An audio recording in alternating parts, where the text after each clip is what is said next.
जय श्री कृष्णा भक्तों, आज हम अपनी इस वीडियो में माँ दुर्गा पूजा की आवश्यक सामग्री, कलश स्थापना और पूजा पाठ के लिए सामग्री के बारे में जानेंगे। माँ दुर्गा की सुंदर प्रतिमा हमें चाहिए।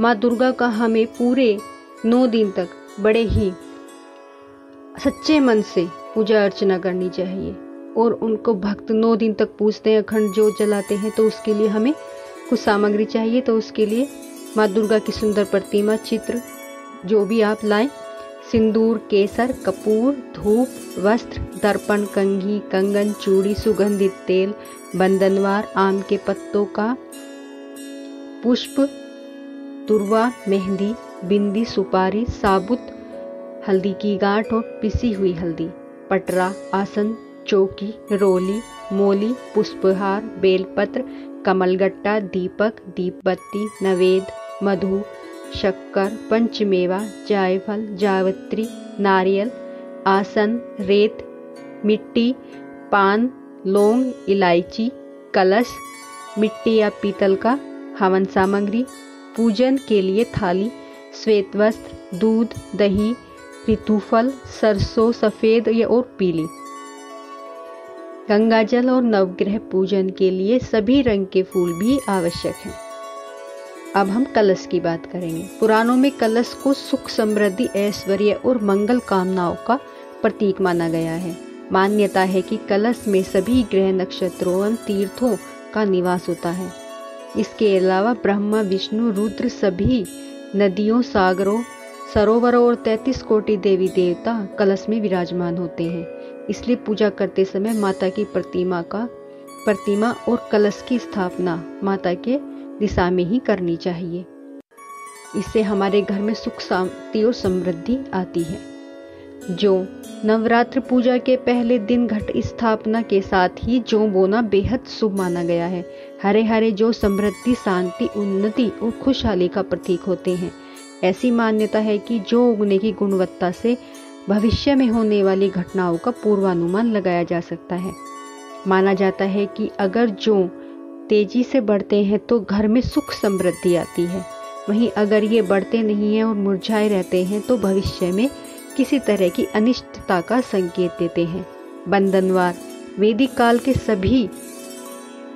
किसी भी शुभ कार्य या पूजा अनुष्ठान के दौरान घर में प्रवेश द्वार पर आम या अशोक के ताजे पत्ते को बंधनवार बनाई जाती है।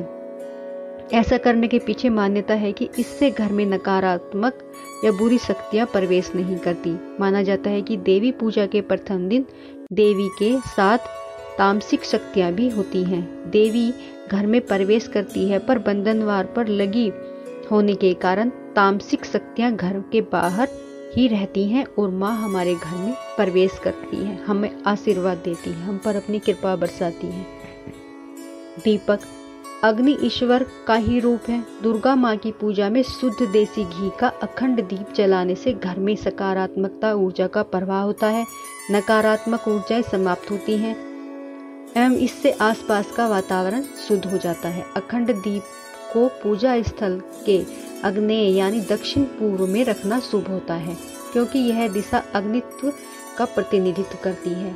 आग्नेय कोण में अखंड ज्योति या दीपक रखने से शत्रुओं पर विजय प्राप्त होती है तथा घर में सुख समृद्धि का निवास होता है।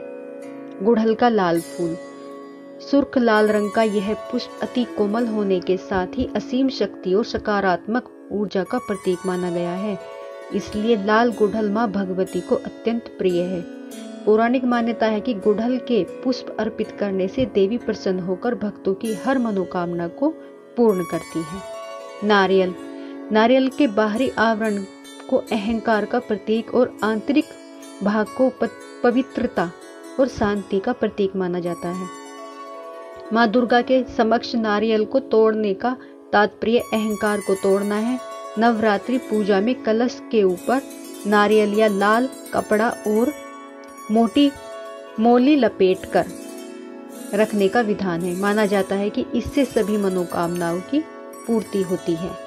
तो ये थी हमारी माँ दुर्गा की पूजा सामग्री और उन्हें कैसे हमें रखना है। माँ दुर्गा की चौकी के लिए हमें चौकी बिछाएं, उस पर लाल कपड़ा रखें, बिछाएं और फिर माँ की प्रतिमा रखें, दीपक जलाएं, गणेश भगवान, विष्णु भगवान, माँ लक्ष्मी, सरस्वती की प्रतिमा रखें, पूजा अर्चना करें, आरती करें और माता की कथा सुने, दुर्गा चालीसा का स्मरण करें। तो इससे माँ दुर्गा हम पर अपनी असीम कृपा बरसाती है और हमारे घर में सुख, समृद्धि और शांति का हमें आशीर्वाद देती है।